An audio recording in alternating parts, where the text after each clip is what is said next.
दादाजी आवाज लगा रहे हैं। हाँ दादाजी, हाँ दादाजी। आज परीक्षित ने उसके कंधे में हाथ रखा, बेटा यहाँ आओ। वहीं पर राज सिंहासन रखा हुआ था। राज सिंहासन में अपने प्रपौत्र को बैठा दिया।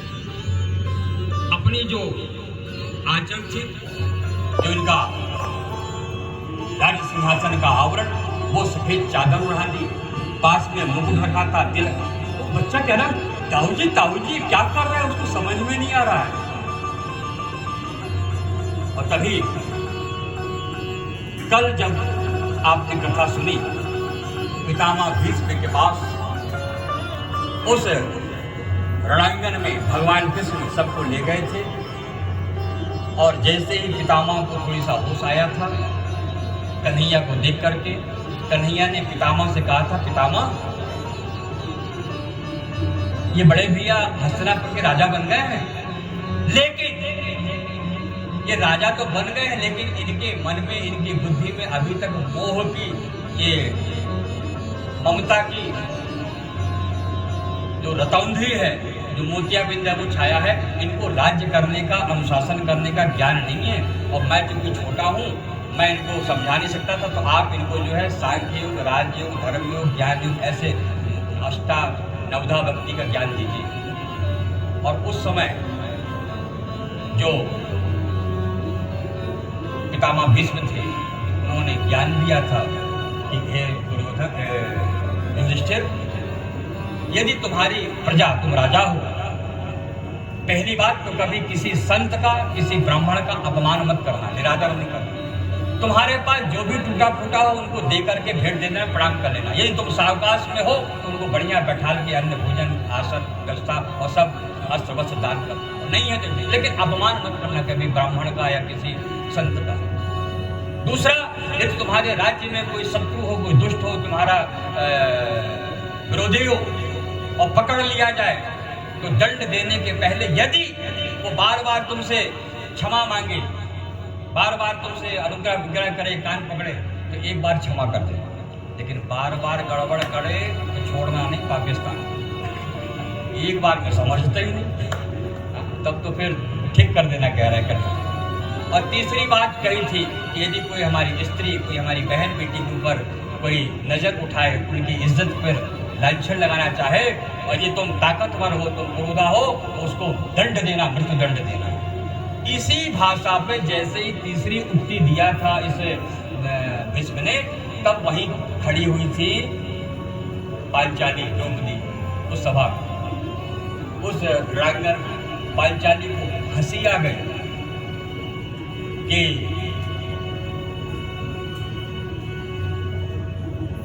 पर उपदेश कुशल बहु तेरे, दूसरे को उपदेश तो दे रहे हैं कि ऐसा करना, वैसा करना। और जैसे ही वो बड़ी जोर से खिलखिला के हंसी, लेकिन सबने डांटा कि तुम हंस रही हो, यहाँ मरणासन अवस्था में है। तो अपने पल्लू को मुंह में घुसेड़ रही थी, लेकिन उसी समय पितामह भीष्म गाने नहीं, उसको डांटो नहीं, परेशान नहीं करो। किसी भी श्रेष्ठ घर की बहू बेटी, कुल घर की बहू बेटी यूं ही नहीं हंस पड़ती, यूं ही नहीं ठिठा पड़ती, यूं ही उंगली नहीं उठाती, कोई कारण। कल की बात याद है, कोई कारण। और तब पितामह ने बोला, बेटी तुम पास सामने आओ, क्या हो गया, क्यों हंसी?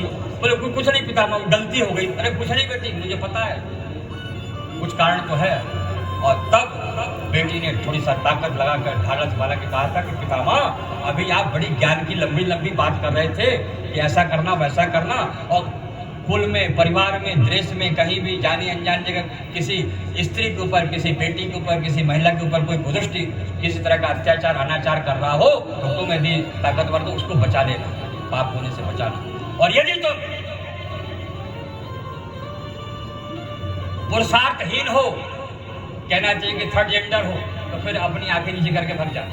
यदि तुम ताकतवर हो, यदि तुम सामर्थ्यवान, तो उसकी बेटी की इज्जत बचाना। मुझे हंसी इसलिए आई पितामह, उस दिन रंगशाला में जो चौपड़ खेलते हुए, ये जो मुझे यही दुशासन और ये दुर्योधन के कारण पकड़ के लाया गया था, उस समय जब चीर हरण हो रहा था, ये जो भाषण आज दे रहे हो, किसी को बचा लेना, तुम्हारी मुंह में क्या कांटे लगे थे, तारे लगे थे? बचा नहीं सकते थे तुम, मुंह से बोल नहीं सकते थे दो शब्द। आज इनको भाषण दे रहे हो कि ऐसा करना, वैसा करना। पर उपदेश कुशल बहु तेरे, दूसरों को उपदेश देना बहुत सरल है, लेकिन उसका आचरण करना, उसके सानिध्य में रहना कठिन होता है। और तब बुढ़ा फकक फकक के रोया था उसी समय सबके बीच में। बोले बेटी मैं तेरा गुनहगार हूं, अपनी आंखों के सामने ये सब होते देखा था, मैं तेरा गुनहगार हूं। मालूम है ये गुनाह क्यों हुआ था? मेरी बोलती क्यों नहीं उस समय खुली थी? जैसा खाओ अन्न वैसा बने मन, जैसा पीते हो पानी वैसी बनती है वाणी। मैं उस काल तक, उस समय तक उस दुष्ट दुर्योधन का, अनाचारी अत्याचारी घाचारी पापाचारी दुष्ट दुर्योधन का अन्न खाता था, इसलिए मेरा रक्त दूषित था, मेरा मन उससे प्रभावित था, मेरी वाणी को भी उसका पानी पीता था। लेकिन इस 56 दिनों के बीच में वो रक्त बह गया है, शरीर से निकल गया है। अब मैं विरक्त हो गया हूँ। जब रक्त हट जाए तो विरक्त होना है। विरक्त होने का मतलब महात्मा बनना है ना। घर द्वार माया मोह जब छोड़ जाते हैं विरक्त हो गया। आज मैं विरक्त हो गया हूँ, इसलिए आज मुझे बोलने की और तुझसे क्षमा मांगने के लिए मैं जीवित हूँ। यही तीनों बातें आज धर्मराज ने अपने प्रपौत्र परीक्षित को ज्ञान की बातें सिखाई कि बेटे हम स्वर्गारोहण के लिए जा रहे हैं, तुम आज से यहाँ के राजा हो। ऐसा ऐसा वही तीनों बातें, संत का ब्राह्मण का अपमान मत करना, कोई दुष्ट आए तो पहली बार क्षमा करना, बार बार दुष्टता करना फिर उसको जेल में दंड देना। और कभी किसी स्त्री किसी इनके ऊपर आ जाए तो तुम अपने पराक्रम के साथ हमारे सनातन धर्म की मर्यादा की रक्षा करना। और तब ये पांचों भाई आगे आगे युधिष्ठिर, फिर भीम, फिर अर्जुन, फिर नकुल, फिर सहदेव और लास्ट में द्रौपदी, ये पांचों स्वर्गारोहण के लिए चल पड़े। स्वर्गारोहण के लिए आगे बढ़ गए। यहां पर चर्चा आती है कि परीक्षित जी जो कुशल प्रजापालक हैं, अपने राज्य की देखरेख कर रहे हैं। और यहाँ तक कि कुशल राजा का मतलब ये होता है कभी कभी भेष बदल के भी चले जाते हैं कि पब्लिक कैसा रिस्पॉन्स देती है, आउटपुट और इनपुट। तो एक बार भेष बदल के रात में घूम रहे थे, फिर दूसरे तीसरे शाम को देखा लोगों में आलस्य आ गया है, लोग बड़े राजा के आश्रित हो गए हैं, पराश्रित हो गए हैं, प्रजा कामचोर हो गई है। राम राज्य और राजा राम में अंतर है। ध्यान से सुनना, थोड़ी सब पढ़े लिखे लोगों इसमें कुछ नई चीज और कठिन चीज बताने की इच्छा हो रही। जैसे ही भगवान राम को युवराज के पद में घोषित करने के बाद कुछ दिनों बाद ही निश्चित था कि अब इन्हें राजा के पद में बैठाना जाएगा राम को। और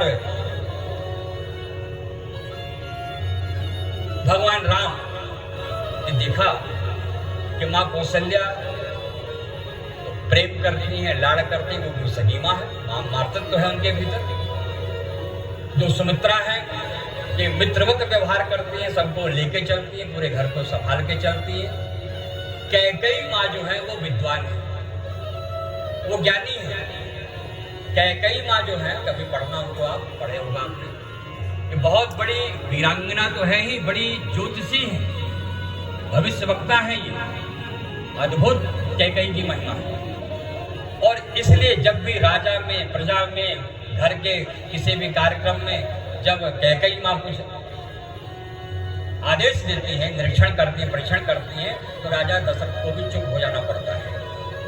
कैकेयी माँ बिल्कुल सार्थक बात करें, ऐसा करना चाहिए, ऐसा होना चाहिए प्रजा की रक्षा के लिए। क्योंकि आपको कथा पता हो कि जब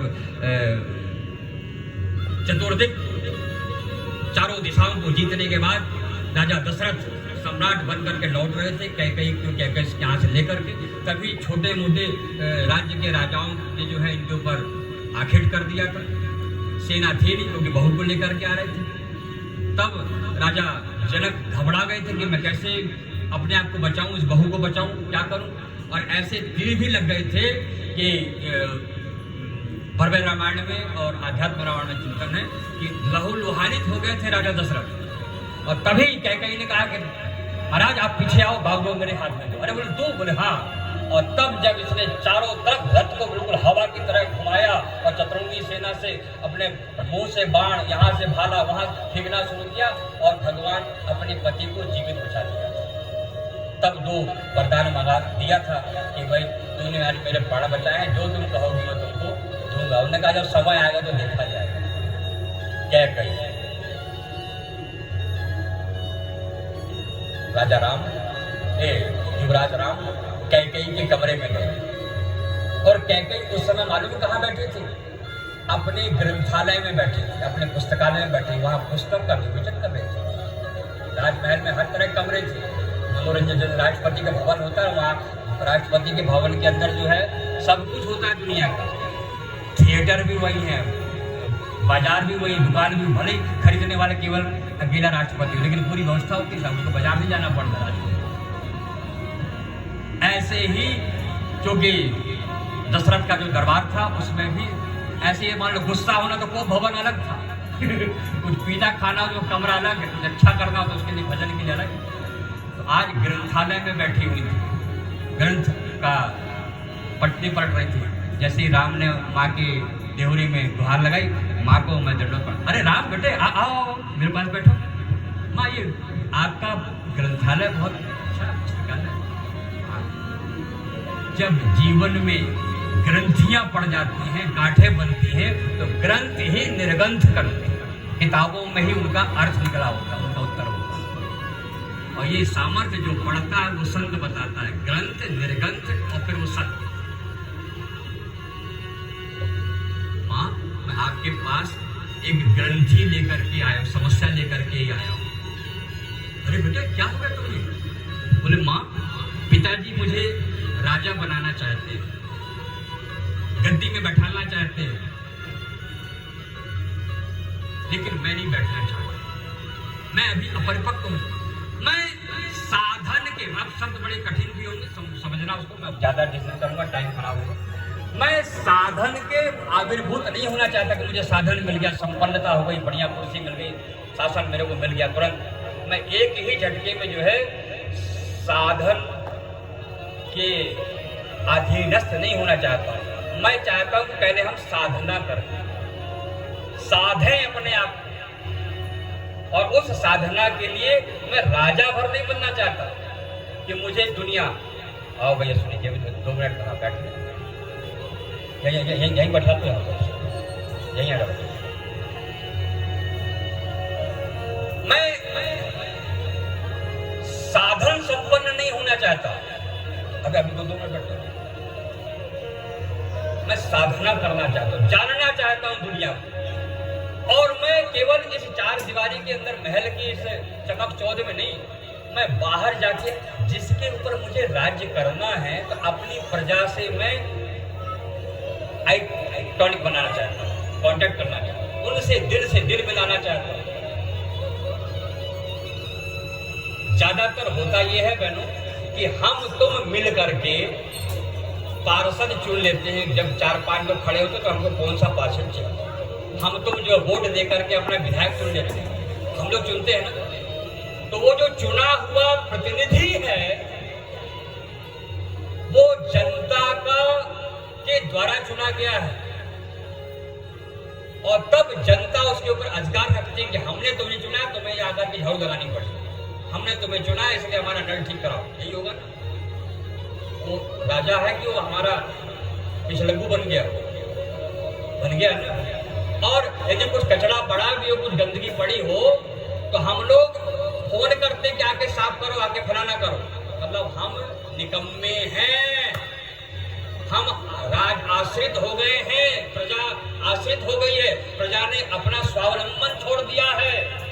राम ये कह रहे हैं मैं अपनी प्रजा को अंधानुकरण में नहीं, मैं उनको जगाना चाहता हूं कि एक एक मेरी प्रजा स्वयं इतनी ताकतवर हो जाए, स्वयं सजग हो जाए, साफ सफाई, पढ़ाई लिखाई, विद्वता, कैसे साम्राज्य को जो है उज्जवल करना है, कैसे वृक्षारोपण लगाना है, कैसे धन, तब ये होगा राम का राज्य, राम राज्य। प्रत्येक प्रजा लेकिन यदि केवल राम राजा बन जाएगा तो राजा बनकर के सिंहासन के अनुशासन में हम बंध जाएंगे, फिर जो प्रजा कहेगी वो हमें टट्टू बन के काम करना पड़ेगा। दो बातें आ गई, बड़ी गहरी बात है।